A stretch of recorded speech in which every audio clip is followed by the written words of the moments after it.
বয়স তখন আমার বড়জোর 18 কি 19। উচ্চ মাধ্যমিকের শেষ ব্যবহারিক পরীক্ষাটা দিয়ে ফুরফুরে মেজাজে বাড়ি ফিরলাম। তখন কি জানতাম যে আর কয়েক মুহূর্ত বাদেই আমার জীবনটা একদম পাল্টে যাবে। ড্রয়িং রুমে একজন অপরিচিত ভদ্রলোককে বসে থাকতে দেখলাম বাবার সাথে। বাবা আমাকে ইশারায় ভিতরে যেতে বললেন। ঘরে ঢুকতেই মা এসে হাতে একটা শাড়ি ধরিয়ে দিয়ে বলল তাড়াতাড়ি তৈরি হয়ে নিতে, পাত্রপক্ষ দেখতে আসবে। বাকরুদ্ধ হয়ে গেলাম আমি। মাত্র কয়েক ঘন্টার মাঝে আমার জীবনের মোড়টা পুরোই ঘুরে গেল। সেদিন কেউ শোনেনি আমার কথা, কারো মন গলাতে পারেনি আমার চোখের জল। অবাক হতেও যেন ভুলে গেলাম আমি। তার সপ্তাহখানিক পরেই নিজের চেনা ঘর, পড়ার টেবিল, বই খাতা সব ফেলে রেখে নতুন জীবনে পা দিলাম। যাওয়ার আগে পড়ার টেবিল আর তার উপরে রাখা বই খাতাগুলো ছুঁয়ে গেলাম। ছোটবেলা থেকেই পড়াশোনার প্রতি আমার প্রচুর ঝোঁক ছিল। তা দেখে মা বাবা বলতেন, তোর ভাইকে দিয়ে তো পারলাম না, তোকে আমরা ডাক্তার বানাবো। সেই মা বাবাই সময়ের সাথে কিভাবে পাল্টে গেল। উচ্চ মাধ্যমিক পার হতে না হতেই আমাকে কাঁধ থেকে ঝেড়ে ফেলে দিল। মাঝে মধ্যে বাবাকে একটা প্রশ্ন করতে খুব ইচ্ছে করে, কিন্তু সাহস হতো না। খুব কি বোঝা হয়ে গিয়েছিলাম তোমাদের উপর। আমার শ্বশুরবাড়ির লোকজন সাফ সাফ মানা করে দিল আমার পড়াশোনার ব্যাপারে। বিয়ের 3 মাসের মাথায় আমার উচ্চ মাধ্যমিকের ফলাফল হাতে পেলাম। গোল্ডেন পেয়ে পাশ করেছি। শুধু তাই নয়, আমাদের কলেজের মধ্যে সবার মাঝে নাম্বারে এগিয়ে আমি। কিন্তু কি লাভ তাতে? সেদিন শুধু চোখের জল ফেলা ছাড়া আর কিছু করার ছিল না।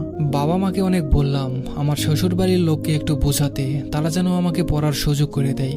কিন্তু তারা বললেন বিয়ে হয়ে গেছে, আর পরে কি হবে? এমন তো নয় যে রোজগার করে সংসার চালাতে হবে। বিয়ের 6 মাসের মাথায় জানতে পারলাম আমি অন্তঃসত্ত্বা। তখন সব বলে সংসারেই মন দিলাম। আমার স্বামীর মন আমি কখনোই পুরোপুরিভাবে পাইনি। তার শুধুমাত্র প্রয়োজনে ছিলাম আমি, কিন্তু প্রিয়জন হয়ে উঠতে পারিনি। প্রেগনেন্সির সময়টাতে নাকি স্বামীরা স্ত্রীদের অনেক যত্ন নেয়, কিন্তু আমি যত্ন তো দূরের কথা, উল্টে আগের চেয়ে আরো বেশি অবহেলা পেতে থাকলাম। শ্বশুরবাড়ির লোকজনেরও এমন ব্যবহার ছিল যেন আমি যে তাদের ঘরে এসেছি। বাবা মাকে বললেও সেই একই কথা।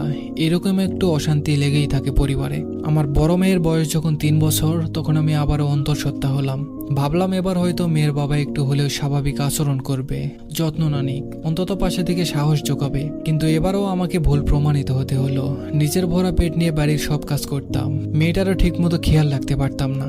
মেয়ে যখন বাবার কাছে যেত তখন দূর দূর করে তাড়িয়ে দিত। নিজের সন্তানকে যে কেউ এভাবে অবহেলা করতে পারে সেটা নিজের চোখে না দেখলে হয়তো বিশ্বাস করতাম না। ধীরে ধীরে তার এমন আচরণের কারণ জানতে পারলাম, সে পরনারীতে আসক্ত। আগে মাঝে মাঝে একটু কথা কাটাকাটি হলেই আমার গায়ে হাত তুলতো, কিন্তু আমি যখন সত্যিটা জানতে পারলাম তখন থেকে সেটা আরো বেড়ে গেল। সেদিন কথা কাটাকাটির এক পর্যায়ে আমাকে জোরে ধাক্কা দেওয়ায় ডাল সামলাতে না পেরে নিচে পড়ে গিয়েছিলাম। রক্তে সারা ঘর ভেসে গেল। তা দেখে মেয়ের আমার সে কি কান্না। ওর কান্নার শব্দ শুনে এবার আমার শ্বশুর শাশুড়ি বেরিয়ে এলেন। এমন অবস্থা দেখে তারাও ভয় পেয়ে গেলেন। ততক্ষণে আমার